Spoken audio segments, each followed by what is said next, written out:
يا أيها الذين آمنوا إذا قيل لكم تفسحوا في المجالس فافسحوا يفسح الله لكم.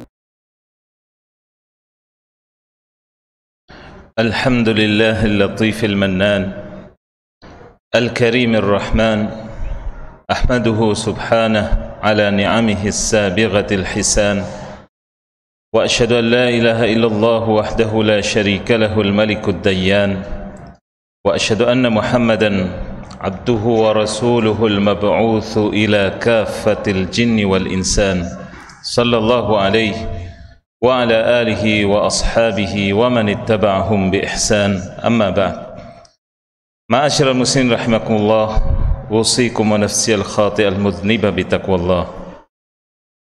Marilah kita bertakwa kepada Allah Azza wa Jalla.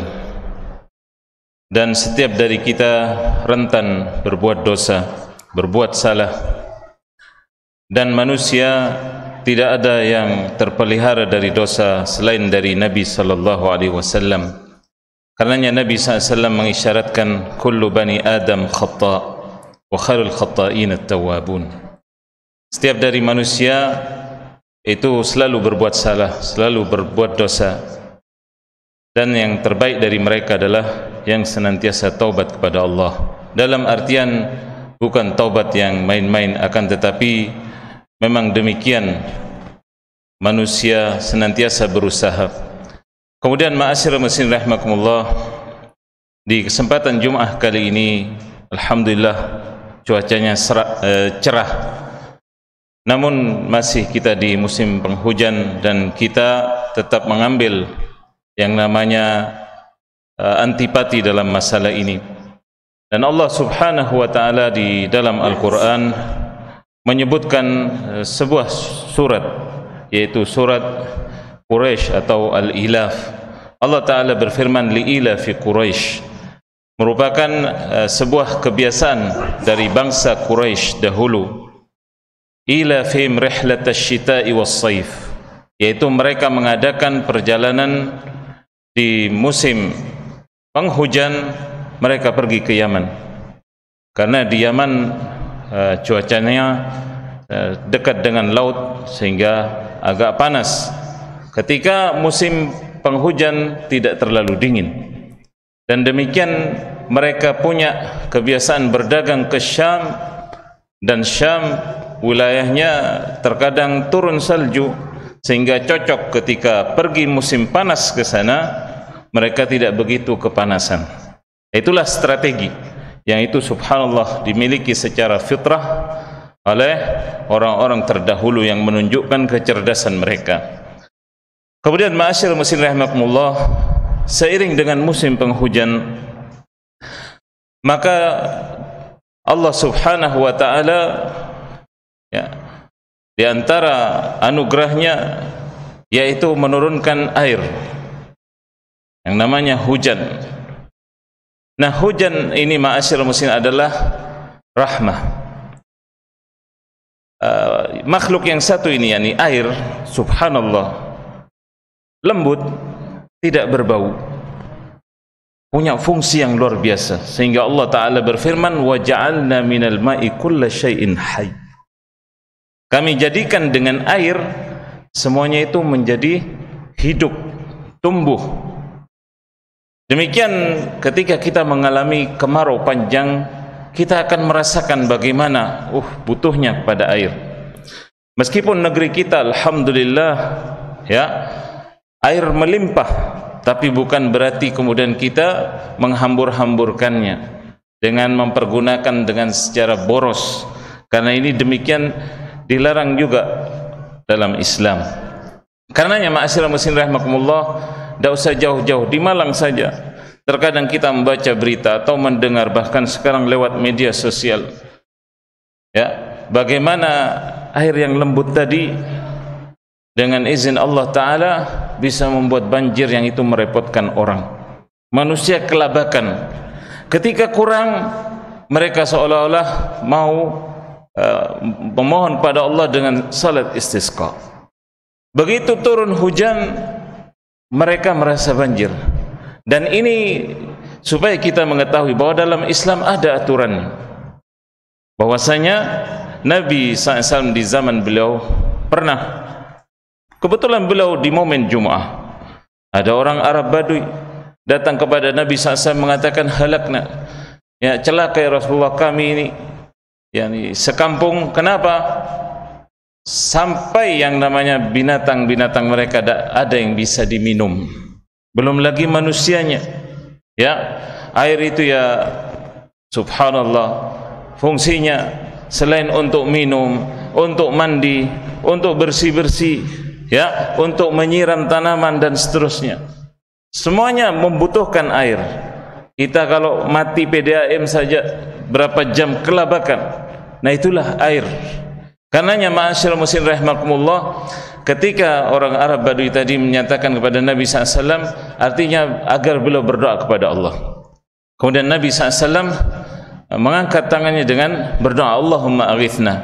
Subhanallah, di Jumat berikutnya si Arab Badui ini datang kepada Nabi SAW mengatakan, halakna, dengan lafaz yang sama, celaka, yakni musibah ya Rasulullah. Kenapa? Kebanjiran. Kalau tadi kekurangan, kering, kerontang, sekarang dia mewakili kaumnya menyatakan kami yakni kebanjiran.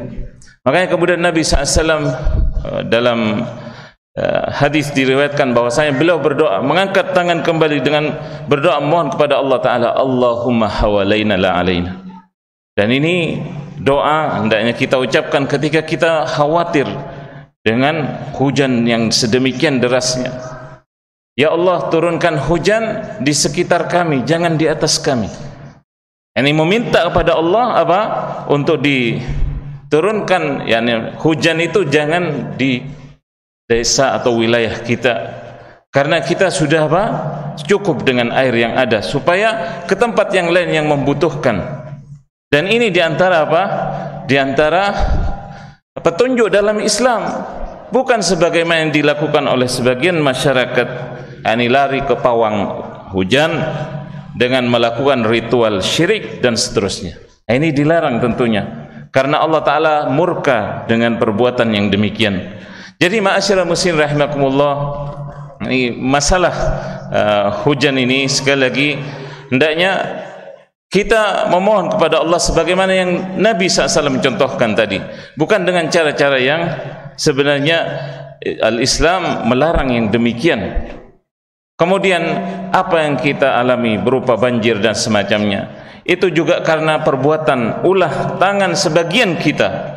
Allah Ta'ala menyatakan, zaharal fasadu fil barri wal bahr bima kasabat aydin nas.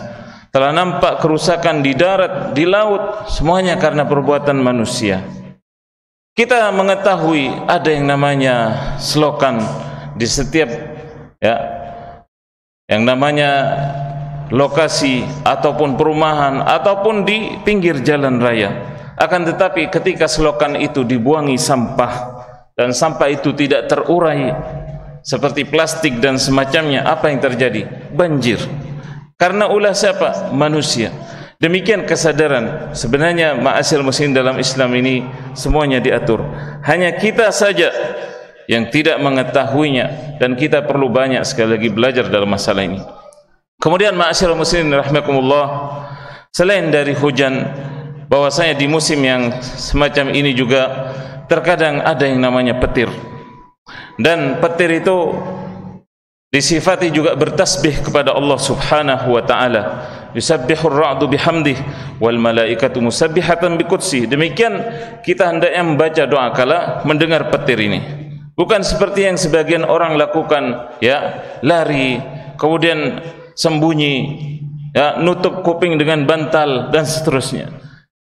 Kemudian Nabi SAW mengajarkan dalam hadis yang sahih sebuah doa juga, Allahumma la taqtulna bi ghadabik wa la tuhlikna bi azabik wa afina qabla dhalik. Ya Allah, jangan engkau binasakan kami dengan kemurkaanmu, ya, dan jangan engkau turunkan azab kepada kami, tapi selamatkan kami dari itu semua. Ini doa ma'asyiral muslimin, bukan seperti yang dilakukan sebagian orang. Sekali lagi, begitu melihat ini, ya, ada yang takbir, ada yang ini, semuanya memang bertasbih kepada Allah secara mutlak mungkin, Tapi alangkah indahnya ketika kita mengambil dari petunjuk Nabi SAW, dan itu yang lebih tepat. Kemudian ma'asyiral muslimin rahimakumullah, dari sini juga kita mengambil pelajaran bagaimana Allah Ta'ala mempergilirkan yang namanya musim ini. Bukan seperti halnya yang diyakini kebanyakan orang, yaitu hanya fenomena alam belaka.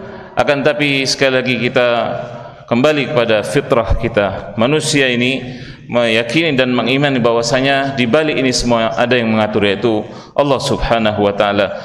Demikian mudah-mudahan Allah Subhanahu wa taala memberikan petunjuknya kepada kita dan juga menguatkan keimanan dalam hati kita sampai dengan Allah Ta'ala mewafatkan kita semuanya. Barakallahu li wa lakum fil Qur'ani was sunnah wa nafa'ani wa iyyakum bima fihima minadh dhikri wal hikmah. Aqulu qawli hadha wa astaghfirullaha li wa lakum wa lisairil muslimina wal muslimat min kulli dhanb fastaghfiru rabbakum innahu kana ghaffara.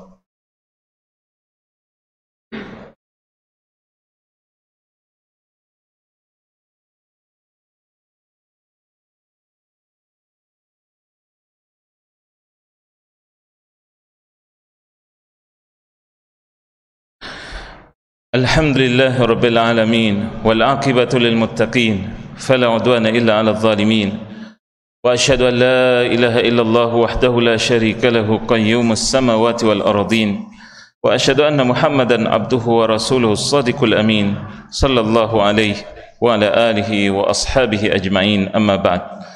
Ma'asyiral muslimin rahimakumullah, sekali lagi marilah kita bertakwa kepada Allah Azza wa Jalla. Kemudian di penghujung khutbah ini marilah kita bermunajat. Mudah-mudahan Allah Tabaraka wa Ta'ala mengabulkan apa yang kita panjatkan. Rabbana ighfir lana wa li ikhwanina alladhina sabaquna bil iman wa la taj'al fi qulubina ghillan lil ladzina amanu rabbana innaka ra'ufur rahim. Allahumma ighfir lil muslimina wal muslimat wal mu'minina wal mu'minat al ahya'i minhum wal amwat innaka sami'un qaribun mujibud da'awat. Allahumma ati nufusana taqwaha wa zakkiha anta khairu man zakkaha anta waliyuha wa maulaha. Allahumma aqsim lana min khashyatik ma tahulu به بيننا وبين معاصيك ومن طاعتك ما تبلغنا به جنتك ومن اليقين ما تهون به علينا مصائب الدنيا فمتعنا اللهم بأسماعنا وأبصارنا وقوتنا أبدا ما أحييتنا واجعله الوارث منا واجعل ثأرنا على من ظلمنا ولا تسلط علينا بذنوبنا من لا يخافك ولا يرحمنا ولا تجعل مصيبتنا في ديننا ولا تجعل الدنيا أكبر همنا ولا مبلغ علمنا واجعل الحياة زيادة لنا في كل خير والموت راحة لنا من كل شر. اللهم ارفع عنا هذا الوباء اللهم ارفع عنا هذا الوباء كورونا اللهم ارفع عنا هذا الوباء والغلا والزلازل والمحن والفتن ما ظهر منها وما بطن. اللهم أمنا في أوطاننا اللهم أمنا في أوطاننا وأصلح ذات بيننا وأصلح أئمتنا وولاة أمورنا واجعلهم هداة مهتدين غير ضالين ولا مضلين. اللهم اجعل هذا البلد آمنا مطمئنا وسائر بلدان المسلمين يا قوي يا عزيز يا ذا الجلال والإكرام. ربنا لا تؤاخذنا إن نسينا وأخطأنا ربنا ولا تحمل علينا إصرا كما حملته على الذين من قبلنا ربنا ولا تحملنا ما لا طاقة لنا به واعف عنا واغفر لنا وارحمنا أنت مولانا فانصرنا على القوم الكافرين. وصلى الله على نبينا محمد وعلى آله وصحبه وسلم وآخر دعوانا أن الحمد لله رب العالمين. وَإِذَا قِيلَ انشُزُوا فَانشُزُوا يَرْفَعِ اللَّهُ الَّذِينَ آمَنُوا مِنكُمْ وَالَّذِينَ أُوتُوا الْعِلْمَ دَرَجَاتٍ